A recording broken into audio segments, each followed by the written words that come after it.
We'll proceed in Taylor series and directional derivative along a vector, and we'll take up an example. Polynomial approximation of an algebraic equation. If I have an algebraic equation fx, then can I do approximation of fx in another function gx, which is nothing but only polynomial expression. So I have a function fx that is mixture of uh, polynomial, sinusoidal, and many things. So I have an algebraic equation that is complete set of algebra. It has polynomial equation, it has many other things, fx. Now can I have another function gx that is replica of fx and it has polynomial only? Okay, so like I have fx equal to sin x, fx equal to sin x, fx equal to sin x, gx, fx, gx. Can I create replica of sin x as another function gx where it is only polynomial? That is the concern. Means x square, x to the power 3, x to the power 4. Can a sin x can be represented as a polynomial function? Big thing, right? If I have sin x, can it be represented as 1 plus x square plus x to the power 5 plus x to the power 7 plus x to the power 9 plus x to the power 10 whatsoever? Can e to the power x can be represented as series of polynomial equation? Can a log x can be represented as series of polynomial expression?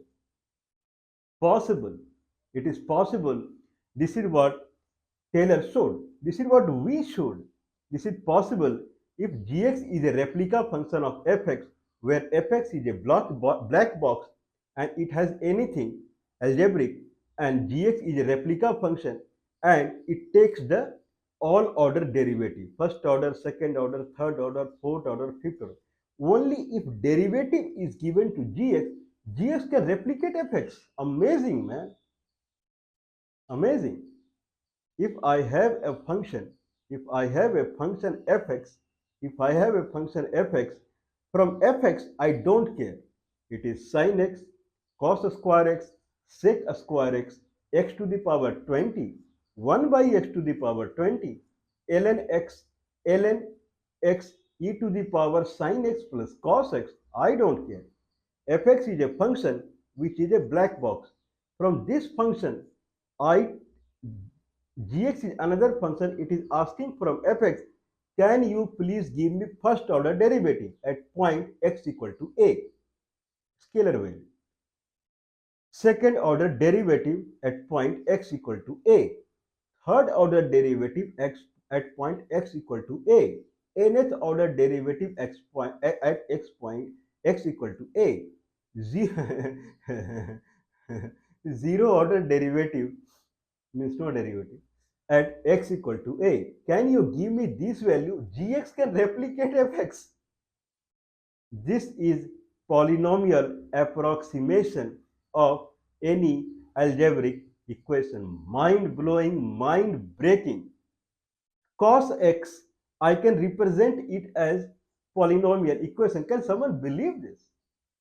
This is Taylor series and later Maclaurin series. So consider it is cos x. Consider it is cos x. Any x, fx equal to cos x, gx equal to f at a, fa plus dfx by dx at x equal to a, x plus d2fx by dx square, x square by factorial of 2 plus d3fx by dx cube into x to the power 3 by factorial of 3 plus so and so and so and so plus dnfx by dx to the power n fx into x fx by dx n x to the power n by factorial of n. Everyone would have now understood what is the polynomial approximation of any algebraic function. So that is the case. Now the next case is that can I find cos x equivalent here? Cos x, fx equal to cos x. Now at point A, it is cos x minus a.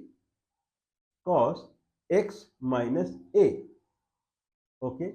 Then cos x minus a. Now consider that x equal to a at x equal to a.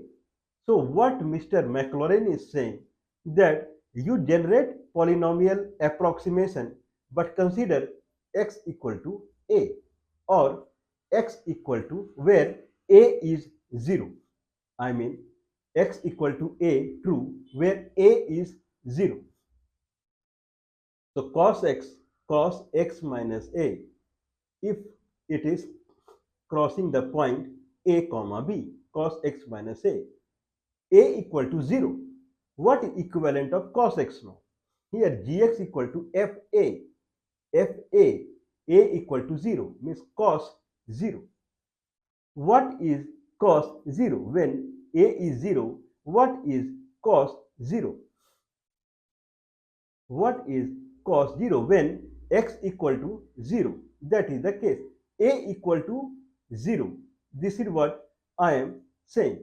Okay, a equal to 0 true. So what is fa at a equal to 0? What is f0? What is cos 0? Fx equal to cos x. Fx equal to cos x. F0 equal to cos 0. 1. 1 plus dfxy by dx. Cos x differentiation is minus sin x. Sin x at x equal to 0, 0. So next term gone. Next is d2fxy by dx square.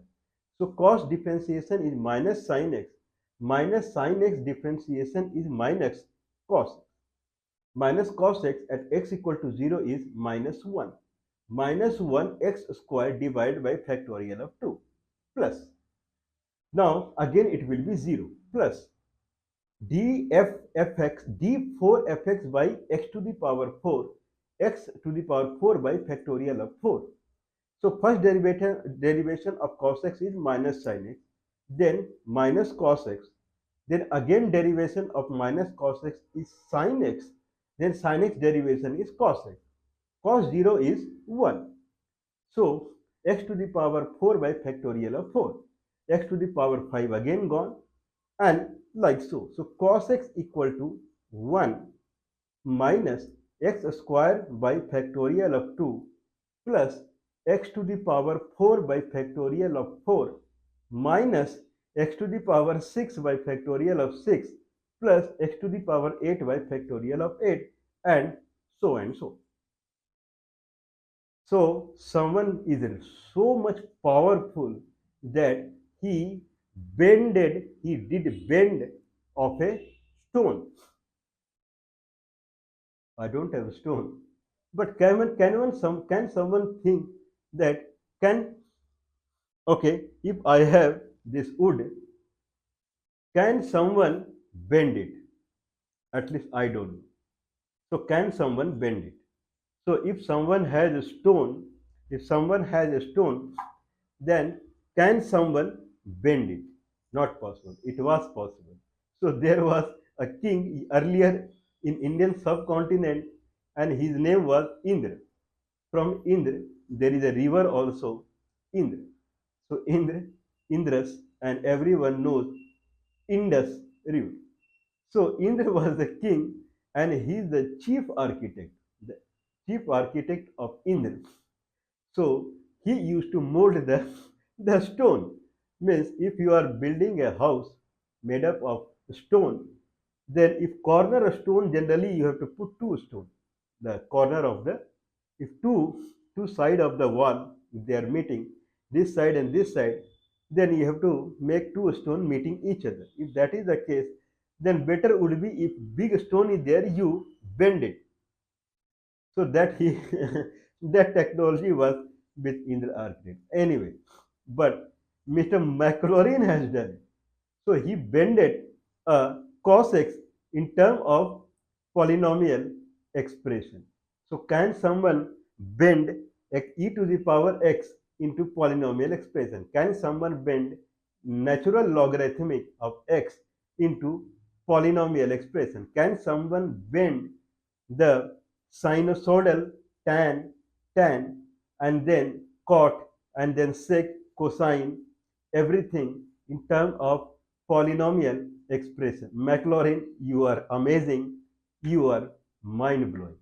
Means just keeping in Taylor series, just keeping x, just keeping a equal to 0, you did it. Amazing, mind blowing. So if what we need, so why we came to directly to Taylor and what we started the discussion from? Why calculus and how calculus? Why calculus? If I am, if I have rate of collection, we started from here that a person is walking 4 kilometers per hour. So he is not walking 4 kilometers per hour. He is collecting 4 kilometers every hour. If his collection is rate of collection is 4 kilometers every hour, then how much he is collecting at the end of 5 hours? 5 into 4. 5 into 4. Net collection 5 into 4. It is same as multiplication or 4, 4, 4, 4, 4, 4, 4. Again 20. Or there is an independent variable x and dependent variable is function over x, where function over x, that is the height, that is 4. 4 is constant, height is constant, and independent component is x. So if he is collecting 4 kilometers per hour, at the end of x hour he would collect 4x. That is same as width into height. Height is 4 and width it is x. So if I have an algebraic equation, then if I have the height and I have the height and width, then if I calculate the area of the algebraic equation with respect to the independent component, it also gives me the net addition. This is what we saw. Later with the complex algebraic equation like fx equal to x, fx equal to x square, fx equal to e to the power x, fx equal to x to the power 5, fx equal to 1 by x, those kind of things, whatever the graph we were drawing, we started calculating the net collection just by calculating the area. There we proceeded. If we know that we can get net collection just calculating the area of algebraic equation with the independent component, then people proceeded in that. So that vertical into horizontal, that is the actual base of the area. Area has two sides, vertical and horizontal. Horizontal is one, that is perfect, but vertical may not be constant, it is variable. If that is the case, still in a pseudocode, in a abstraction way, still we can say vertical into horizontal is the net collection. Vertical is fx, then horizontal is x. Fx into x is the net collection. Okay, so if fx is 4 kilometer and horizontal is x, then 4 into x is the net collection. But if fx is variable, we just say fx into x is the net collection. So if fx is x square, then we cannot say x square into x, because x square is not constant, it is varying. It is varying like this. Then underneath the area, we have to actually calculate. We cannot say x square into x. Then we have to calculate the area. So we saw that if it is x to the power 0, then it is x to the power 1 by 1 is the area. If it is x, then area is x square by 2. Then if it is x to the power 3, then x to the power 2, then area is x to the power 3 by 3. If it is x to the power n, algebraic equation, then area underneath is x to the power n plus 1 divided by n plus 1. So in hurry, when we know that area is the actual solution, then for each algebraic equation, we tried finding out if fx is the algebraic equation, then what is the gx, which is fx into x. If fx into x gives me area, then what is fx into x? That is gx. So people started calling algebraic area calculation as integral calculus. Algebraic calculation as integral calculus. Nothing else. Integral means addition. Calculus, which talks about addition, is integral calculus, that is calculation through area. Now there is a war now. There is a war. War scale that for each algebraic equation, what is the area? If algebraic equation is x to the power n, then area is along independent component x. The area is x to the power n plus 1 divided by n plus 1. Now, if algebraic equation is sine x, then what is the area? No one knows. If there is a sine x, if there is a sine x, if there is a if there is this is x-axis and this is y-axis, then there is a rectangle. But if this is sine x, if the curve is sine x, then if it is sine x, then from here to here, what is the area? No one knows. It's not that simple to calculate. If that is the case, then now people started applying reverse gear. If gx if fx integral calculus of fx is gx, that is another algebraic equation, then from I have to find gx. Consider that gx is somewhere in the world. I don't know. If gx, from gx, if I do some kind of manipulation and it become fx, then gx is the integral calculus of fx. That is, they call it derivative. So integral calculus is nothing but multiplication. Fx into x gives the area, becomes gx. Gx by x becomes fx. Now it cannot be straight. The way in multiplication is not straightforward. Integration, this is called differentiation. Gx to fx past is called differentiation. This gx by x fx, gx by x is also not straightforward. Then we call it dgx by dx. Here we call it fx into dx, not x. Now it is integral calculus, it is differential calculus. It is multiplication. Multiplication turned into integral calculus. Division, gx by x, division became differentiation, dgx by dx. Now we saw that if fx is collection rate, then gx is net collection. From collection, if I want collection rate, then gx by x. Gx by if gx is x square, consider gx is x square, then if I draw the algebraic curve of x square, if it is x-axis and this is x square, then this is not a straight line. If it is not a straight line, every moment gx by x would be different. If it is a straight line, then it will be smooth, like gx is kx. Gx is kx. If it is x-axis, then k-axis is a straight line. Then if I take any x, any width, w is the width. If I take any width, one point is x0, another point is x1. At x0, what is the height? x1, what is the height? If I differentiate these two heights, if I subtract these two heights, call it y2 and y1, y2 minus y1 divided by x2 minus x1, whatever is calculated. Now I take any other point x3 and x4. Now x4 and x4 minus x3 is same as x2 minus x1. So same interval I have taken. Now x3, y3, x4, y4. y4 minus y3 divided by x4 minus x3 or x2 minus x1.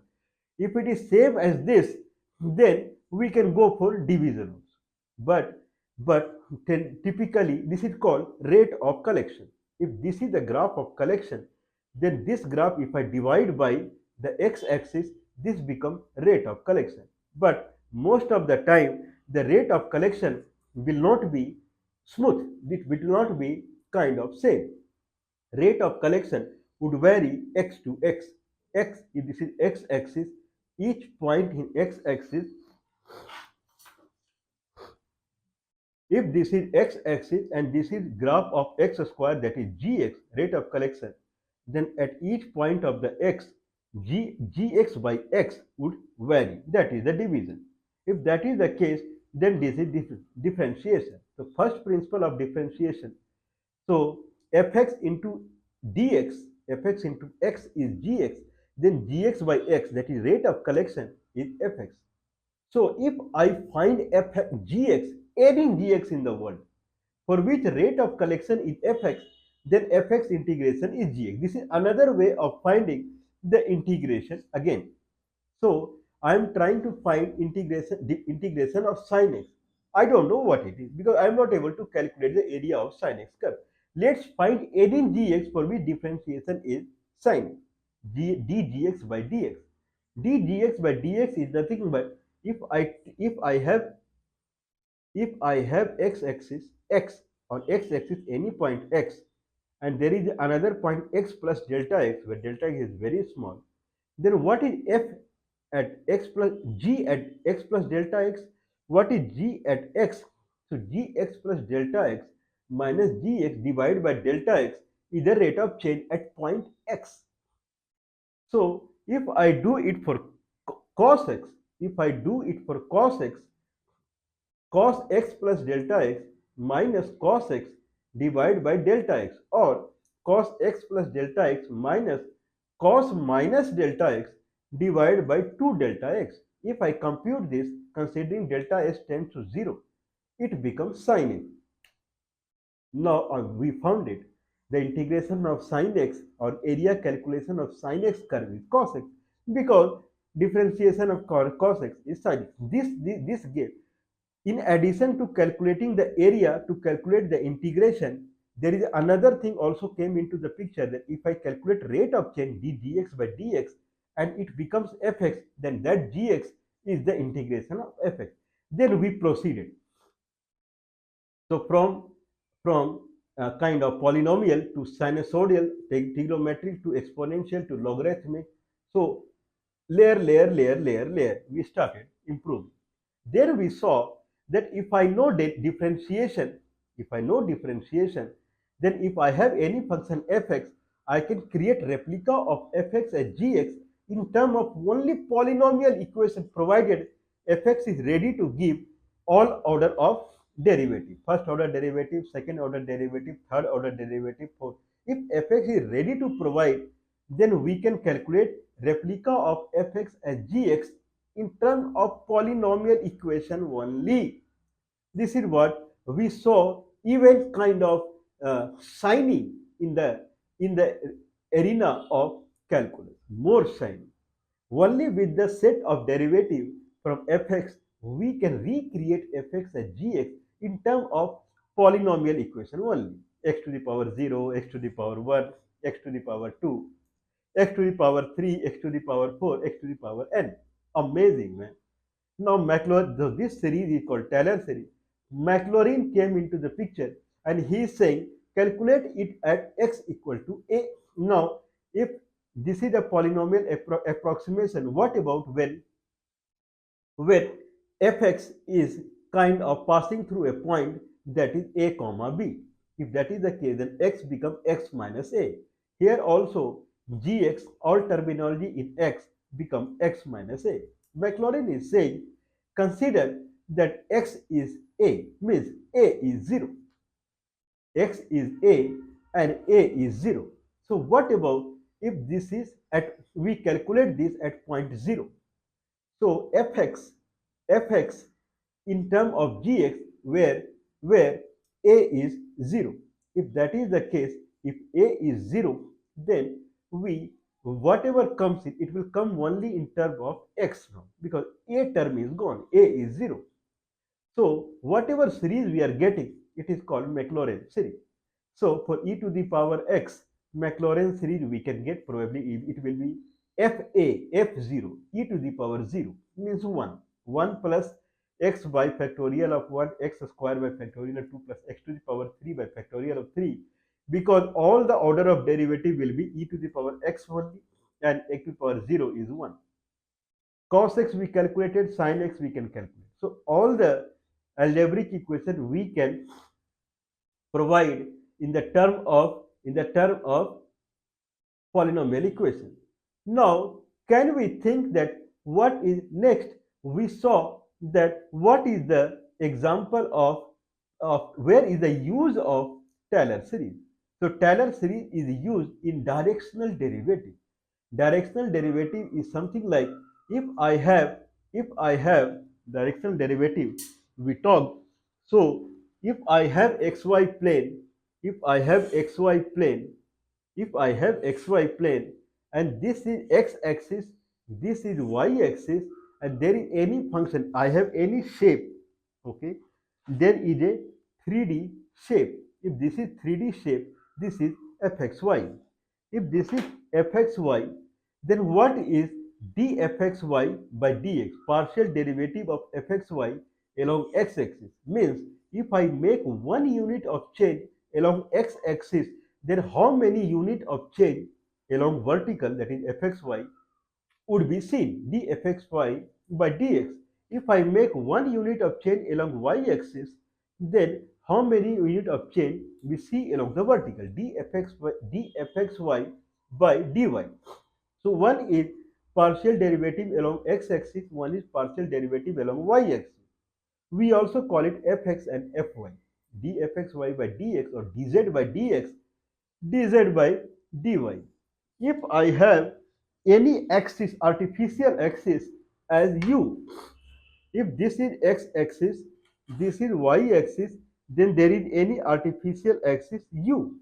If this is any artificial axis u, what is dfxy by du? Then we calculated dfx means if there is unit change along u axis, then how many unit of change that is seen in fxy? Dz by du, dfx by du. Then we saw that is nothing but gradient vector, that is nothing but gradient vector of fxy, that is fxi plus fyj plus fzk, or dfxy by dxi, I is vector I, plus dfxy by d dy j. Only these two if I take two dimensions. Dot product of unit vector of u. So if I have unit vector of u as u unit vector, then unit vector of u x component I plus unit vector, I can say uxi is x component of unit vector of u. So u xi plus uyj. If I do dfxy by dxi plus dfxy by dyj dot product with uxi plus uyj, then it becomes fxux plus fyuy. Now, this is directional derivative of dfxy along any vector u. But how? Please watch our last video. So, how we calculated? That is calculated through the single order approximation or tangent approximation, surface approximation of any function fx and gx.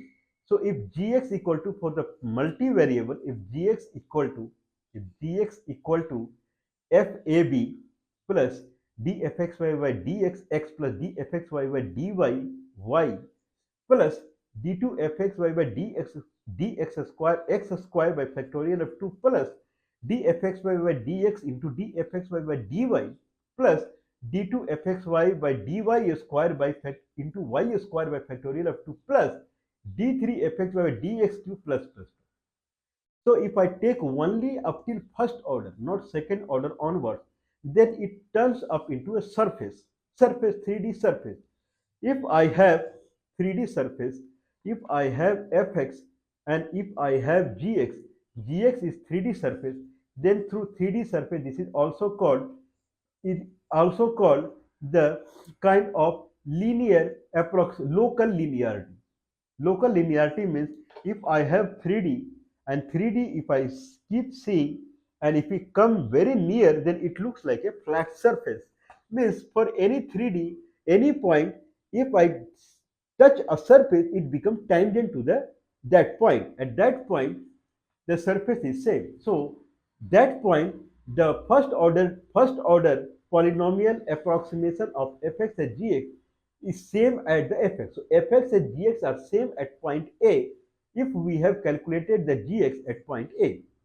Through that we have calculated the kind of directional derivative of fx along any vector u. Now idea is, what is, we saw the example, what is the example of Taylor. This is the example of Taylor series that we can calculate partial in terms of algebra. We can calculate the partial derivative or directional derivative of fx along vector u. What is real life example of this example? So we have already given this example. This is well known example. Consider that profitability of a company. There is a company which is making a product P. Product P. The product P, the price, product P, the kind of we can say profitability. The I mean P is profitability, not the product. So profitability of any product, that is P, P equal to x to the power 2 by 3 into y to the power 1 by 3, where x is means x and y means there are two kind of raw material that is used to make the product. Consider I am making a bulb. I am making a bulb and there are two things that is required. One is tungsten and one is, I believe, argon, or consider glass. So glass and tungsten are the two things that is required to make the bulb. So what is the profitability of the company? So profitability of the company is x to the power 2 by 3 and y to the power 1 by 3. Number of tungsten, number of the first raw material, how many kg of that raw material, how many items of that raw material I have taken to the power 2 by 3, and how many items of another raw material, that is y, that I have taken, that is power 1 by 3. That is the profitability. P equal to x to the power 2 by 3, y to the power 1 by 3. X is one raw material, number of quantity of one raw material, and y is quantity of another raw material. X to the power 2 by 3, y to the power 1 by 3. When this profitability will be maximum? It will be maximum when x is infinite and y is infinite. Then x to the power 2 by 3 and y to the power 1 by 3 will be maximum. But certainly it cannot be the case, and there is a constraint. Constraint is that the net money, net dollar, net rupees, net money to purchase first raw material, that is x in number, and second raw material, that is y in number, must not go beyond 3. 3 can be $3,000, $3 million, whatever. Cannot go beyond 3. Now, what is the per item price for the x? If per item price for the x is alpha and per item price for the y is beta, then x into alpha plus y plus beta should be less than or equal to 3. 3 is either 3 million or whatever it is, dollar. So alpha into x plus beta into y should be less than equal to 3. This is constraint. Based upon this constraint, only profitability, that is x to the power 2 by 3 and y to the power 1 by 3, should be maximum. If that is the case, then consider alpha is 1 and beta is 1. Per item price for the x is 1 and per item price for the y is 1. So x plus y less than equal to 3. If x plus y less than equal to 3, this is the constraint. Based upon this constraint, profitability, that is x square to the power 2 by 3, y to the power 1 by 2, y to the power 1 by 3 should be maximum. So that is the case. Now let's see what it is. If I say x plus y less than equal to 3, let's consider the drawing case. Consider this is x-axis and this is y-axis. Then this is x plus y equal to 3, like. Okay, when x equal to y equal to 0, x equal to 3. Here, when y equal to 0, when x equal to 0, then y equal to 3 here. So this is the line. X plus y equal to 3. This is x-axis and this is y-axis. If this is the line x plus y less than equal to 3 means this region, left side region, this is more than 3. So x plus y less than equal to 3 is this region. In this region, profitability should lie, means x and y should lie below it. Now, let's let's draw the graph of profitability. For profitability is a graph that is based upon x and y. So if I take x, y plane, then profitability is vertical. So I can draw contours, cross section at each point. Cross section means at some x and y, for some profitability, what is the set of x and y I see? Understood, right? So if I have fxy equal to x to the power 2 by 3 into y to the power 1 by 3, if x is some constant and y is some constant, then fxy will be constant. But if fxy is constant, then there is a set of x and y will come into the picture which will satisfy this fxy. If that is the case, then fxy is nothing but vertical component. At this vertical, what is the set of xy we see? If this is the vertical, then what is the set of xy we see that to satisfy?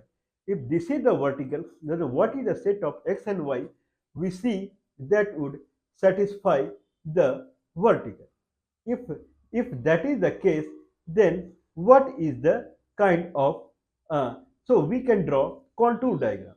Now go back and see the constraint line. If I have x-axis and y-axis and this is the constraint line, in xy plane we can draw contours.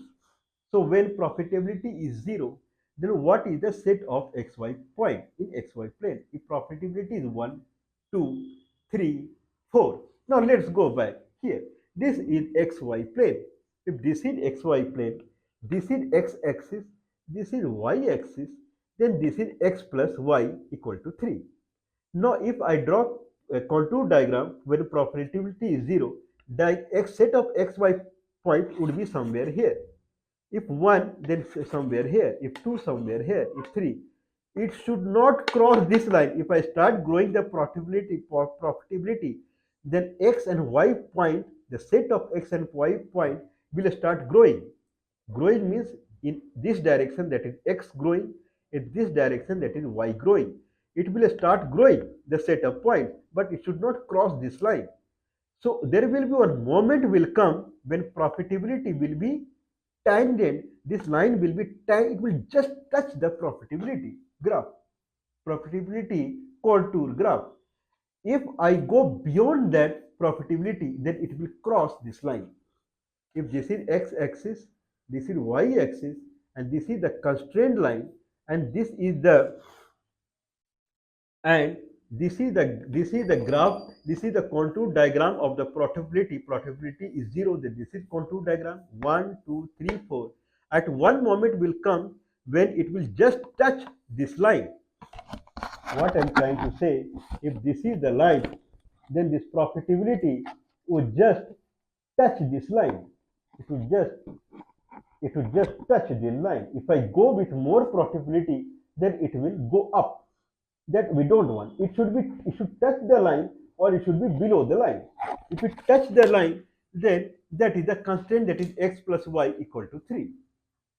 Now what we are trying to prove here, the profitability cross section of profitability, the contour diagram, profitability contour diagram, we are trying to find if it is touching some line, where what is the actual question. The profitability equation in x to the power 2 by 3 and y to the power 1 by 3, when profitability would be maximum, I have to find x and y that value. So if I see maximum and minimum, we can refer our video maximum minimum. If I need maximum and minimum calculation, Typically, we go with the differentiation and we set it to 0. If derivative becomes 0, that point is considered extreme point. This extreme point can be either maximum or minimum. What is our extreme point? That is contour diagram of fxy. But if I do dfxy by dx, it gives me maxima or minima with respect to x-axis. If I go with dfxy by dy, it gives me maxima or minima along y-axis.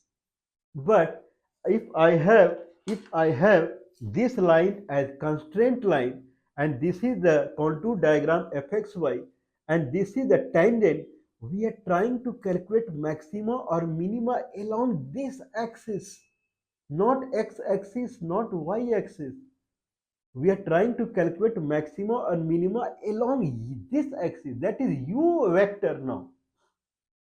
So if I am trying to indirect way, we are trying to calculate dfxy by du. If this constraint line is u vector, u line, then dfxy by du. If that is maxima or minima, there we can catch up at what point it is maxima or minima. This is our disclosure. We will find disclosure on it. This is our invention. Otherwise, if you go in book, they will not drag you into Lagrange variable. You have to calculate one lambda, and then you have to go of terms of equation. Then how much lambda change? Pages of equation not required. If you want constrained maxima or minima, this is called Lagrange maxima or minima, profitability constrained maxima or minima, then dfxy by du. If u is a vector and there is a graph, contour graph fxy, you are trying to get dfxy, when this fxy will be maxima or minima based upon u vector, because it is touching u vector. U is a tangent. U is a tangent for this fxy. If this is fxy, then if this is constraint line u vector, then this is fxy, and it is, and this line is tangent to this line. We are trying to find if this is fxy, if this constraint line is x-axis, then if this is tangent, then we are trying to find dfxy by dx, dfxy by dx, dz by dx or fx. Then setting it to 0, we will get a point x where this is minima or maxima. Or if this is y, then we are trying to find dfxy by dy. Then finding a point y on which this is maxima or minima. Dfxy by du, this is we are trying to find out. So dfxy by du is nothing but gradient of fxy dot unit vector of u. So what is u vector? Line is x plus y equal to 3, y equal to 3 minus x. If x is t, then y is 3 minus t. If I go with parametric equation, then it becomes ti,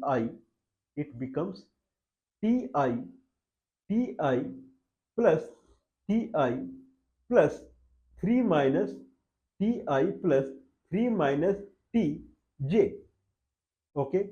Now it is passing through point 3 comma 0. It is passing through point 0 comma 3. Okay. 3, if x is t, ti, then y is 3 minus t. Y is 3 minus t. Okay. So if this is the vector, then it is passing through a point. It is passing through a point that is 0 comma 3. If I take this, then it will become t plus 3 minus t. Okay, then it will become 6 minus t. This is what I don't want. Let's go another way. I have x plus y equal to 3. y equal to 3 minus x. Y equal to 3 minus x. What is dy by dx? That is minus 1. So if I have a straight line, then if I try to calculate vector, then I can represent it as t as as I plus dy by dx j. It's possible because both are in same direction. If that is the case, then it is I minus j. This is the vector. I minus j. X plus y equal to 3, the vector form is I minus j. Or earlier case, we had t ti plus 3 minus tj. If it is passing through a point 3 comma 0, then it becomes 3 plus ti plus 3 minus tj. Okay. Now, if I try to remove t, then it becomes I minus j, whatever it is. I minus j is the vector form of a line x plus y equal to 3. Vector form means it has only the direction. If it has only the direction, then if this is a line that is x plus y equal to 3, if I calculate the slope of the line, through slope we can calculate the vector. That is perfect method. So if y equal to 3 minus x, dy by dx equal to minus 1, then I can calculate, because if I have a vector, then normal vector, it is passes through the origin. If it is passing through the origin, if there is a vector, if this is the origin, if it is passing through origin, then slope of the vector, it forms the actual vector. That is I plus dy by dx j. That is I minus j. So I minus j will have this direction. If it is x-axis, this is y-axis. I minus j will we have this direction. If I shift it, then it becomes x plus y equal to 3. Same line. Now calculate the dfxy by du, that is gradient vector of fx f, that is fxi plus fyj dot product of unit vector of u. So unit vector of u is nothing but 1 by square root of 2 I minus 1 by square root of 2 j. Okay. If I had taken t philosophy, if someone is calculating the vector through t philosophy, that is parametric way, then it is again 3 plus ti plus 3 minus tj. If I calculate unit vector of this, then again it will come as 3 plus t divided by whatever it is, then 3 minus t divided by square root. So t should go off, whatever it is. Now we will go with 1 by a square root of 2 I minus 1 by a square root of 2 j. That is unit vector of this line.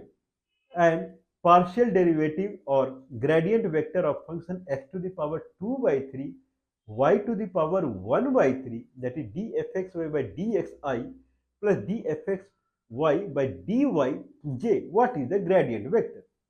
So for x to the power 2 by 3 y to the power 1 by 3, it will be now x 2 by 3 x to the power minus 1 by 3 y to the power 1 by 3 1 by 3 I plus 1 by 3 x to the power 2 by 3 y to the power minus 2 by 3 j dot with 1 by square root of 2 I minus 1 by square root of 2 j.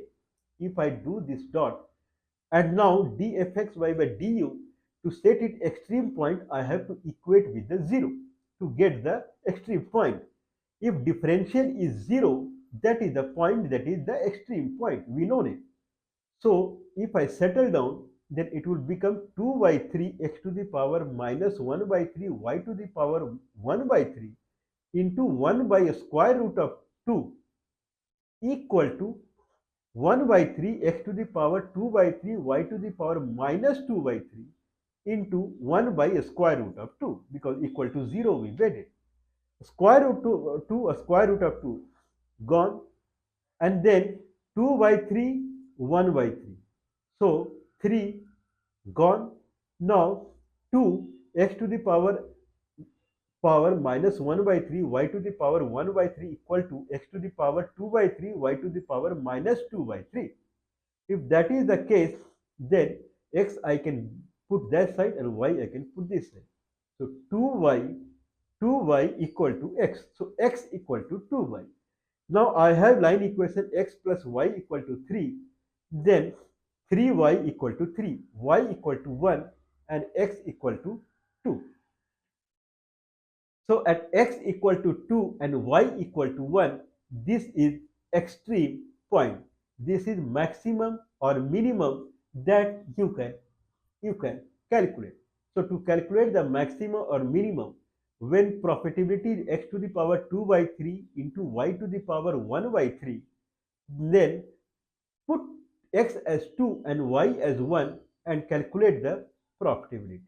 Now if it is maxima or minima, then x take little bit less and calculate what is its value and take y little bit less than what is its value. If value is lower, then this is maximum. So you can do, and this is maximum. So we started with simple addition, then came to area, then came to integral calculus, then came to differential calculus, then came to Taylor series, then came to directional derivative of any function along any vector u. From there, we came to profitability. Now see, this much complex. If I have profitability in terms of algebraic equation x to the power 2 by 3 and y to the power 1 by 3, and when it would be maximum, just starting with simple addition through Taylor series, Maclaurin series, we came to directional derivative and we calculated it. So if if quantity of first raw material is 2 and quantity of second raw material is 1, then profitability is maximum. We will go beyond this. So we will see Taylor series again to find the maxima or minima or extreme point in multivariable case. In single variable case, double differentiation gives us it is maxima or minima. If it is, I believe, negative, then it is maxima. If it is positive, double differentiation, then it is minimum. And if it is dy by dx is 0, then it is extreme point. d2y by dx square is positive, then it is minima. d2y by dx square is negative, then it is maxima. We will proceed in this. Amazing, man. Means the world of uh, calculating area, calculating addition through area has brought us up to directional derivative also. Then see the enjoyment. We will proceed on.